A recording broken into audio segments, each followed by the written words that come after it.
ফিলিস্তিনের মুসলমানদের কথা আমাদের কি মনে আছে? মনে আছে কারো? মুসলমান সেই ফিলিস্তিনের সেই যুদ্ধ শেষ হয়ে গেছে? শেষ হয় নাই। যারা সোশ্যাল মিডিয়া ব্যবহার করেন, বিশেষ করে টেলিগ্রাম, সেখানে আপনারা দেখবেন যে সেখানে কিভাবে মানুষকে কষ্ট দেওয়া হচ্ছে। খাবার তো নাই।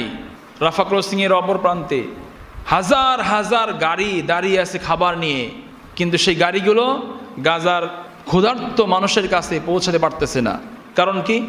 ইসরায়েল অনুমতি দিচ্ছে না। সেই জন্য মুসলমানেরা খাবার নিয়ে যাচ্ছে, সেই খাবারটা তাদের কাছে পৌঁছানোর মতো শক্তি তাদের নাই। অল্প কিছু খাবার বিভিন্ন সংস্থা রান্না করতেছে, হাজার হাজার মানুষ খাবার যখন দেওয়া শুরু করছে, মুহূর্তের মধ্যে সব খাবার শেষ। মানুষ খাবারের পাতিলের নিচে পড়ে থাকা খাবারগুলো টুকাই নিয়ে খাচ্ছে। খিচুড়ি পড়ে আছে, পাতিলের মধ্যে লেগে আছে, সেই খাবার সেখান থেকে নিয়ে খাচ্ছে বাচ্চারা। পানি নাই, যে ছোট ছোট টাঙ্কির মধ্যে পানি নিয়ে আসে বিভিন্ন সংস্থার লোকেরা, পানি শেষ হয়ে যাওয়ার পরে অনেক ছেলে মেয়ে আছে যারা এক বোতল পানি নিতে পারে নাই।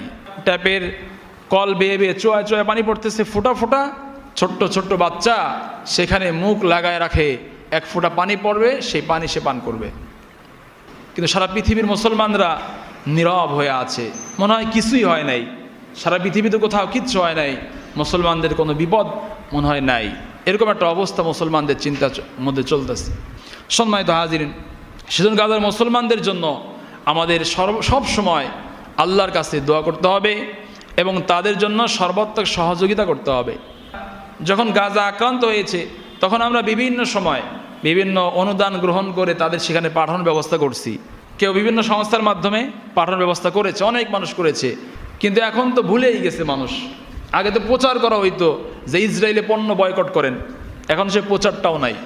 সেজন্য আপনাদের কাছে আহ্বান থাকবে, মুসলমানদের পাশে দাঁড়ানোর জন্য সর্বাত্মক চেষ্টা করবেন।